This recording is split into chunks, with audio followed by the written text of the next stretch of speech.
আজকে সারা বিশ্বের অবস্থা দেখেন, পুঁজিবাদী সাম্রাজ্যবাদী বিশ্ব ব্যবস্থার দিকে তাকান। আমেরিকা গ্লোবাল ভিলেজের কথা বলেছিল, আর আজকে তারা বলছে আমেরিকা ফার্স্ট। সারা বিশ্বে আজকে তারা শুল্ক যুদ্ধ শুরু করেছে। আজকে সেই শুল্ক যুদ্ধ নানান দেশে দেশে তারা নানানভাবে আরোপ করছে। ফিলিস্তিনে প্রতিদিন মানুষ মারা হচ্ছে। আপনারা দেখেছেন যে যুদ্ধ, যে চুক্তি, সেই চুক্তিকে লঙ্ঘন করে গত পরশুদিন আবারও প্যালেস্তাইনে হামলা করে 28 জন মানুষকে হত্যা করা হয়েছে। একটা কি সভ্যতা তৈরি করেছি আমরা, যে প্রতিদিন আমরা যখন জ্ঞান বিজ্ঞান সভ্যতা এগোচ্ছি, তখন আমাদের পৃথিবীর একটা দেশ, সেই দেশের শিশুরা বোমার শব্দে তাদের ঘুম ভাঙে। তারা ভাবতে পারে না তাদের একটা দিন তারা একটা মানুষের জীবন করে বাঁচতে পারবে। এই সভ্যতা আজকে পুঁজিবাদী বিশ্ব ব্যবস্থা তৈরি করেছে। গত 1.5 বছরে প্রায় 65,000 মানুষকে হত্যা করেছে। আজকে তারা আবার ভেনেজুয়েলায় আক্রমণ করছে, বলছে সেখানে মাদক কারবার হচ্ছে। এই মাদক কারবার থামানোর জন্য নাকি আমেরিকা ভেনেজুয়েলায় আক্রমণ করবে। ফলে দেশে দেশে যুদ্ধ বাঁধিয়ে তারা রেখেছে। সোভিয়েত ইউনিয়ন যদি থাকতো তাহলে আমেরিকা এই কাজ করতে পারতো না।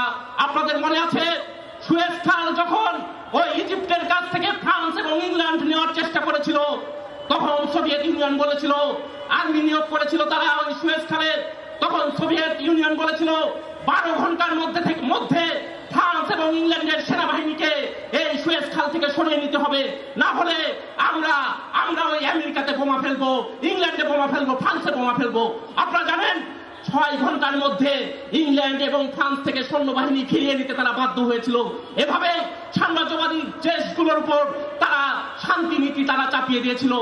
এই সোভিয়েত ইউনিয়ন বলেছিল যুদ্ধের প্রয়োজন নেই, অস্ত্র তৈরি হয় মানুষ তৈরি মারার জন্য, যুদ্ধ বন্ধ করো, আমরা সমস্ত অস্ত্র ধ্বংস করে দেব।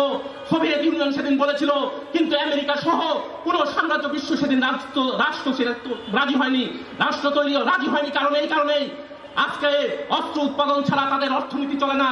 আমেরিকার প্রধান অর্থনীতি হচ্ছে অস্ত্র অর্থনীতি।